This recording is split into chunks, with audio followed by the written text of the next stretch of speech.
Pozdrav na današnji dan, Bog se javi u porti Nikolajske crkve gdje se služi sveta liturgija, služi njegova svetost patrijarh Irinej sa sveštenstvom.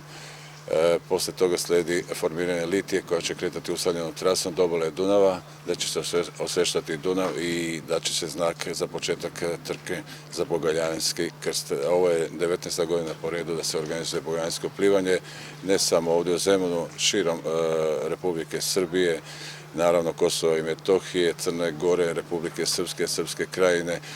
Tako da je ovo veliki dan, a sve je krenulo iz Zemuna kao mnoge stvari što kreću iz Zemuna. Važno napomenuti ove godine da ćemo imati i pre same trke za krst i jedno neformalna vaterpolo utakmicu, da ćemo dati podršku našim vaterpolistima i državi Srbiji i gradu Beogradu koji su se pokazali kao izvanredni organizatori koji su dali veliki zadatak mnogim državama koje će kasnije da organizuju prvenstvo u vaterpolu.